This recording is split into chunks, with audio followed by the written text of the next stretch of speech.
Please subscribe Ito Money Vlog.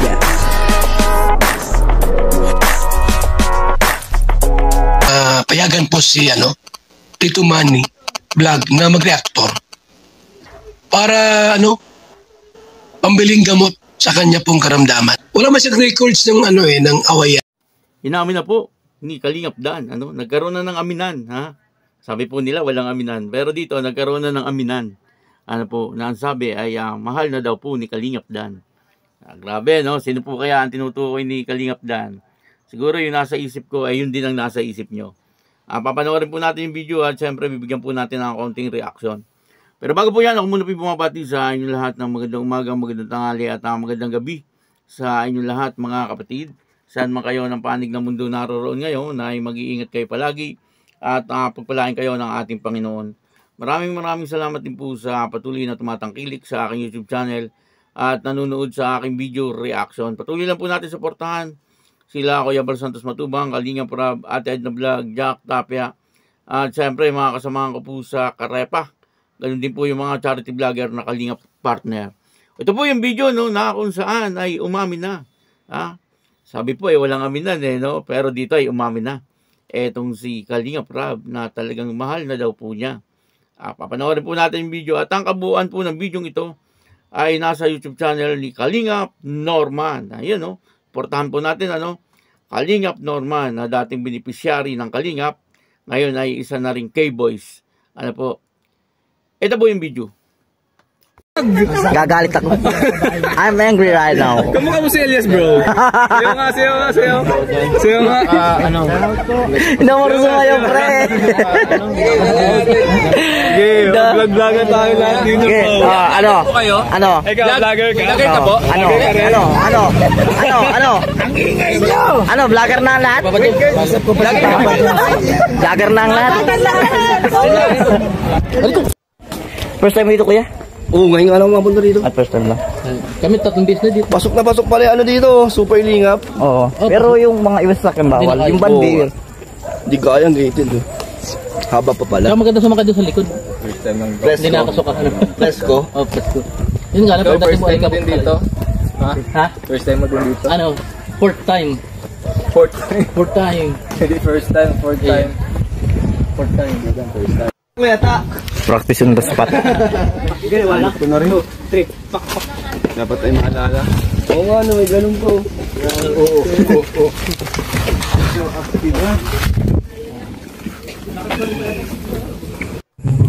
So yun mga Kalingap, Kuya Dan, noong nakaraan may release ako na nag-viral. So malapit na siya siguro mag 1 million ngayon, 700 plus na siya. So going to 800. So ang tanong dun ay simpleng tanong lang yun, halos isang tanong lang talaga yun, 6 seconds lang yun. So gusto ko rin tanong sa'yo,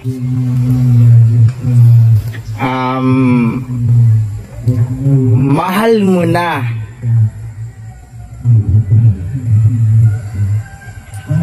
uy, grabe guys, hindi sumagot guys pero tumango. Nako guys, ayun. Meron na tayong bulong dito mga kadanjoy. Ito po yung ating mission na pinapamisyon ng mga kadanjoy. Dahil nagalit sila sa akin nagalit sila kuya sa akin. Hindi naman nagalit. Ano yan mga mababait naman yan mga yan. Kaya lang siguro na nagulat lang sila.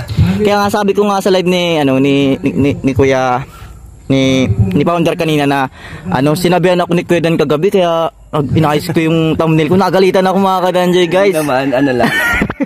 Pinagsabi lang tayo ni Kuya Dan ayusin. Yan. Ayaw daw kasi mabash. Iwas bash lang pa. So inayos ko na siya. So thank you bro. Yun, salamat kuya. Yun, salamat may sagot ka rin po. Yun, salamat kuya. Bye bye. Peace out. Dito po ay muli in-interview ni Kalingap Norman, etong si Kalingap Dan. May mga sinabi po siya Pero hindi ko po napanood yung sinabi niya na tungkol daw po doon sa thumbnail niya na pinabago ni Kalingap Dan. Hindi po ako update doon. Pero ako po ay update ngayon dito.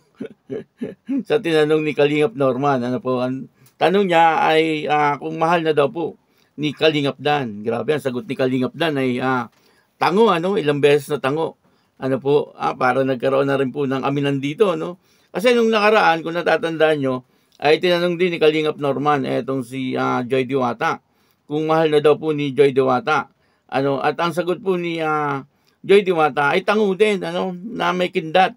Po, parehas ang sagot ng dalawa, tango-tango lang na may kindat, po. Pero gayon pa man, ay okay na yon kasi umamin po sila, na talagang silang dalawa ay nagmamahalan. Ibig sabihin, ay meron na po ditong aminan. Kasi dati walang aminan eh. Yun po ang sabi, walang aminan. Pero dito, ay nagkaroon na po ng aminan. Ngayon, ay alam na po natin na merong pagmamahalan na nangyayari. Merong relasyon na nangyayari. Bagamat hindi pa po nila talagang sinasabi at nanggagaling sa kanilang mga bibig, magitan po ng ganitong interview, ay unti-unti na pong lumalabas ang katotohanan.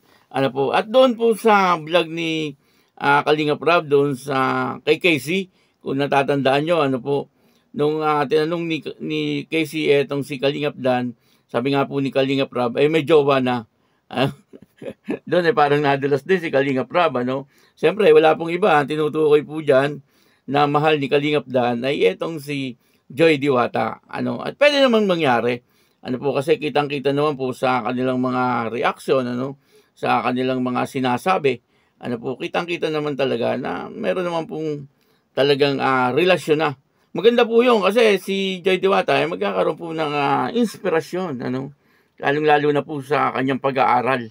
At lalong gumaganda, si Joy Diwata ngayon, nakikita po natin, blooming si Joy Diwata, kumbaga dati ay maganda na po siya, pero ngayon nakikita po natin, lalo po siyang gumaganda. At syempre, may inspirasyon nga po siya. Yung sabi niya dati, secret, kasi ang inspirasyon niya po dati yung kanyang pamilya at yung isa ay secret. At ngayon, alam na po natin kung sino yung secret na sinasabi ni Joy Diwata. Maliwanag po na ito ay siyempre walang iba kundi si Kalingap Dan. At ganoon din si Kalingap Dan, ginaganahan po sa ngayon sa pagcha-charity. Lalo na po kasama niya po nung nakaraan etong si Joy Diwata, bigyan niya po natin ng reaction yon maya-maya. At medyo kabado si Kalingap Dan, kapag kasama po etong si Joy Diwata. Ganoon naman po talaga. Kapag siyempre kasama mo yung mahal mo sa buhay, dapat ay medyo ka doon, medyo alerto na na tinatawag kasi baka mamaya magkamali siya ma-turn off yung yung kanyang kasama na napakaganda pa naman, walang iba kundi si Joy Diwata. Pero hindi naman po siguro gano'n si Joy Diwata. Siyempre kung ano po si Kalingap Dan, kung ano po yung pagkatao ni Kalingap Dan, siyempre tanggap na tanggap po yun ni Joy Diwata. Ang pagkatao po ni Kalingap Dan ay magandang lalaki. Sa mga kayboys, si Kalingap Dan ang isa sa talagang gwapings, at mabait, matulungin, mapagmahal, Yun po ang pagkatao ni Kalingap Dan. Ano pa ba ang hanapin ni Joy Diwata? Siyempre wala na. Kaya nga inspirasyon ni Joy Diwata.